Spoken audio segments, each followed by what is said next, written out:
Bismillahirrahmanirrahim. Assalamualaikum warahmatullahi wabarakatuh. Teman-teman sekalian, kita hari ini akan lanjutkan sharing dan konten tentang libatin Allah. Konten libatin Allah ini sebetulnya konten tentang ilmu akidah dan ma'rifatullah, ilmu tentang yakin kepada Allah dan bagaimana cara bersandar dan bergantung kepada Allah Subhanahu wa taala dengan lebih mengenal kebesaran Allah, baik sifat-sifat Allah, nama-nama Allah, kekuasaan Allah, dan seterusnya. Sehingga dengan kita belajar ma'rifatullah ini, kita jadi tahu bagaimana harusnya kita berinteraksi dengan Allah. Kaifa nata'amal ma'allah fi hayatina. Gimana cara kita melibatkan Allah dalam kehidupan kita sehari-hari. Kenapa penting sekali melibatkan Allah dalam kehidupan kita sehari-hari? Karena sesungguhnya manusia itu tidak bisa hidup hanya dengan mengandalkan dirinya. Orang kalau misalnya cuma mengandalkan dirinya, maka hidupnya akan banyak zalal. Zalal itu banyak trouble, banyak mentoknya. Karena kita ini dhaif, kita ini halua, kita ini ajula, kita ini banyak keterbatasannya. Bahkan cenderungnya manusia itu rugi. Sebagaimana yang kita sering ulang-ulang ayatnya, innal insan lafi khusr. Manusia itu pada dasarnya banyak merugikan diri sendiri, kecuali kalau dia beriman kepada Allah, artinya dia bergantung kepada Allah, illal ladzina amanu, dan seterusnya. Makanya belajar melibatkan Allah itu sesuatu yang sangat darurat ya, sesuatu yang sangat penting dalam kehidupan kita.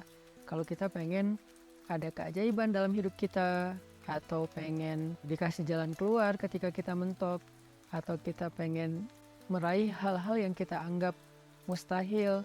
Kenapa? Karena kata mustahil itu hanya berlaku untuk kita, tidak berlaku untuk Allah, karena Allah ala kulli syai'in qadir. Banyak hal yang bagi kita itu jauh, tapi bagi Allah dekat. Bagi kita itu besar, tapi bagi Allah itu kecil. Bagi kita itu mahal, bagi Allah itu murah. Bagi kita itu tinggi, nggak terjangkau, bagi Allah itu rendah dan sangat mudah gitu. Bagi kita sulit, bagi Allah itu mudah. Jadi kalau kita hidup hanya dengan mengandalkan diri kita, banyak hal yang akan kita hadapi dengan hanya berkeluh kesah. Tapi kalau kita hidup dengan melibatkan Allah, justru kita akan menjadi orang yang optimis. Lalu ketika kita dapat masalah, kita sabar. Kalau kita dapat nikmat, kita syukur. Dan itulah hakikat dari kebaikan hidup seseorang, antara sabar, syukur, karena kedua-duanya adalah khair. Kedua-duanya adalah kebaikan bagi dia. Pada episode kali ini saya akan mencoba untuk berbagi dengan teman-teman sebuah hikmah. Hikmah itu kalau dalam bahasa Arab kata para ulama artinya al-isabah fil qawli wal amal. Baik atau tepat dalam ucapan dan tepat dalam perbuatan. Jadi orang yang hakim, orang yang ahli hikmah itu ucapannya itu tepat. Jadi pas gitu, ucapannya itu mengena, ucapannya itu sesuai dengan kadarnya, tidak berlebihan, tidak juga kurang. Itulah orang yang hikmah atau hakim. Nah, di antara orang-orang yang hikmah itu nanti kita juga mengenal namanya Luqmanul Hakim. Di dalam Al-Quran ada suratnya, yaitu surat Luqman. Nah, ada banyak sekali hikmah yang disampaikan para ulama tentang bagaimana cara kita melibatkan Allah, dan hikmah ini pasti diambil dari Al-Quran dan hadis yang kemudian dibahasakan ulang dengan bahasa para ulama. Salah satu kitab yang saya suka banget yang isinya adalah kumpulan hikmah-hikmah, kumpulan kata-kata yang bijak dan penuh dengan kebaikan, itu adalah kitab Al-Hikam yang ditulis oleh seorang ulama besar dari Mesir yang bernama Ibnu Athaillah As-Sakandari. Nah, beliau menulis kitab hikam yang sangat terkenal. Salah satu di antara hikmah yang luar biasa tentang bagaimana cara kita melibatkan Allah itu, beliau mengatakan, min alamatil i'timad 'alal amal nuqsanur raja 'inda wujudiz zalal. Salah satu di antara tanda-tanda orang terlalu bergantung kepada ikhtiar, bergantung kepada amalnya, bergantung kepada perbuatannya, bergantung kepada usaha dirinya adalah nuqsanur raja, berkurangnya harapan kepada Allah inda wujudiz zalal, ketika ada masalah dalam hidupnya. Maksudnya apa? Seringkali kita gini, kita tuh jadi kayak berani berharap yang baik-baik kepada Allah kalau apa yang kita harapkan itu masih logis. Jadi kita kayak tahu gitu gimana cara mengikhtiarkan hal itu. Kita tahu bagaimana cara mendapatkan hal itu, sehingga kita masih berharap kepada Allah, ya Allah mudahkanlah saya. Misalnya kayak kita pede bisa dapat kerjaan, atau misalnya kita udah ngerasa bahwa insya Allah saya layak mendapatkan pekerjaan itu, sehingga kita mendaftar di sebuah perusahaan. Kita masih berharap pada Allah supaya Allah mudahkan urusan kita. Tapi ketika ternyata kita ditolak sana sini, kita ketuk setiap pintu-pintu di bumi, ternyata nolak kita sehingga kita nggak punya kerjaan, kita tiba-tiba jadi putus asa, jadi nggak berharap lagi, jadi nggak optimis, karena ngerasa kayaknya pintu-pintu bumi udah tertutup. Karena ngerasa kayaknya ikhtiar kita itu udah mentok, kayaknya udah nggak ada lagi perusahaan yang bisa kita hubungi gitu. Sehingga ketika pintu-pintu di bumi udah tertutup, kita jadi berkurang juga harapan kita kepada Allah. Padahal orang yang baik dalam melibatkan Allah dalam hidup itu justru di saat pintu-pintu di bumi tertutup, dia masih berharap kepada Allah, di saat itulah Allah terlibat. Jadi jangan sampai ketika pintu bumi tertutup, manusia meninggalkan kita, jalan-jalan ikhtiar itu kayaknya udah mentok, kita jadi berprasangka buruk dan tidak lagi berani berharap yang baik-baik kepada Allah. Justru ketika keadaan kita lagi sulit, keadaan kita lagi mentok, pintu-pintu di bumi tertutup, manusia meninggalkan kita, justru saat itulah saat kita bisa melibatkan Allah seutuhnya, karena tidak tercampur dengan keyakinan kita kepada makhluk. Dan saat itulah saat yang paling ajaib, saat kita mentok. Maka harusnya ketika kita mentok, ketika kita merasa kayak nggak ada harapan di antara manusia atau di bumi, kita justru semakin besar harapannya kepada Allah Subhanahu wa Ta'ala. Dan itulah cara paling ajaib melibatkan Allah dalam urusan kita. Kayak masalah jodoh misalnya. Ada orang yang dia udah siap menikah, udah punya pekerjaan tetap, punya penghasilan yang baik, kemudian secara penampilan dia juga good looking, orangnya juga baik gitu. Terus dia suka sama seorang cewek. Datanglah dia untuk melamar cewek tersebut. Dan sepertinya cewek itu juga kayaknya perhatian sama dia, sehingga dia nggak tahu GR apa enggak, dia kayak berharap kayaknya nih udah waktunya nih saya serius dan melamar dia. Sebelum dia berangkat ke rumah calon istrinya, dia berdoa kepada Allah, ya Allah mudahkan urusan saya, ya Allah semoga saya bisa menjadi suami yang baik bagi dia, semoga lamaran saya diterima, bla bla bla. Dia berdoa kepada Allah, dia berharap pada Allah karena dia percaya bahwa ada jalan untuk mendapatkan yang dia inginkan. Lalu ketika yang terjadi justru sebaliknya, dia ditolak walaupun dengan cara baik-baik, atau bahkan mungkin dengan cara yang agak sedikit kasar.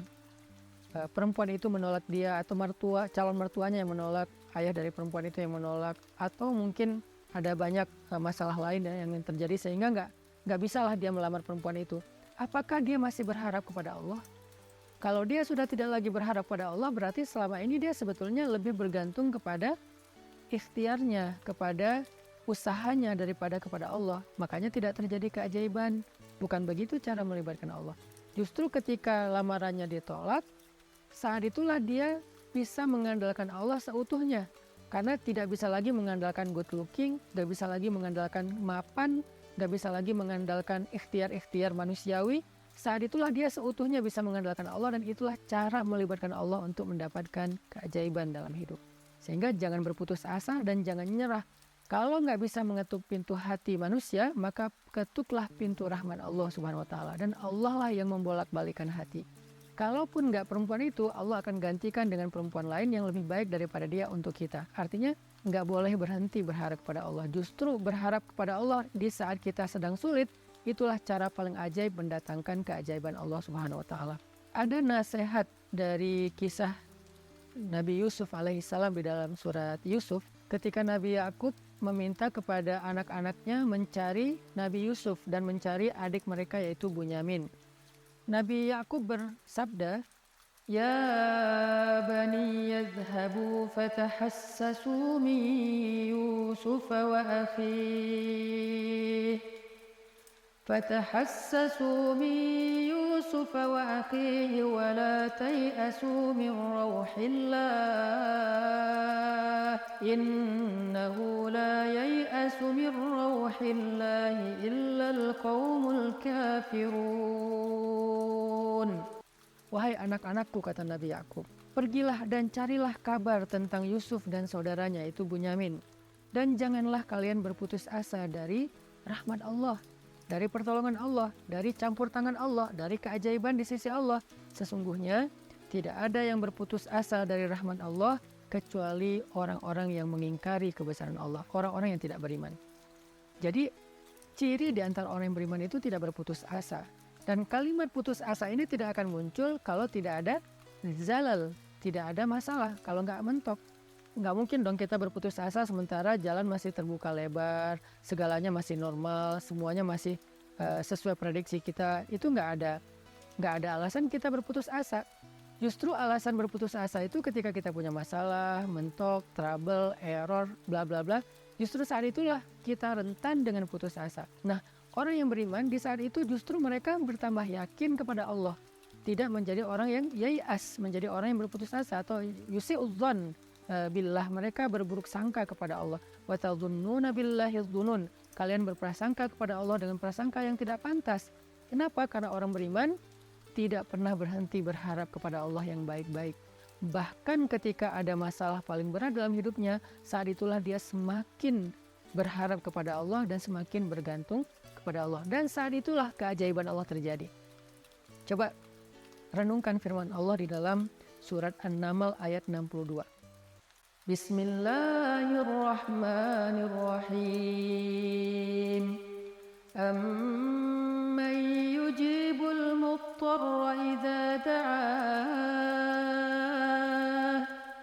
Amman yujibul muttarra idza da'ahu wa yakshifus su' wa yaj'alukum khulafa'al ardh. أإله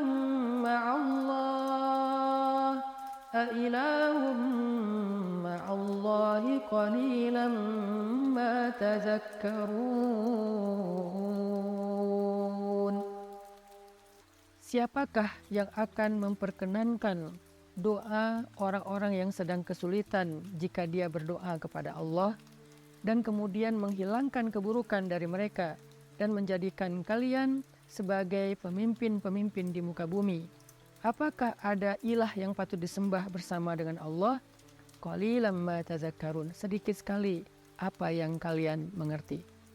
Siapakah yang akan menjawab doa orang yang ketika muttar? Apa itu muttar?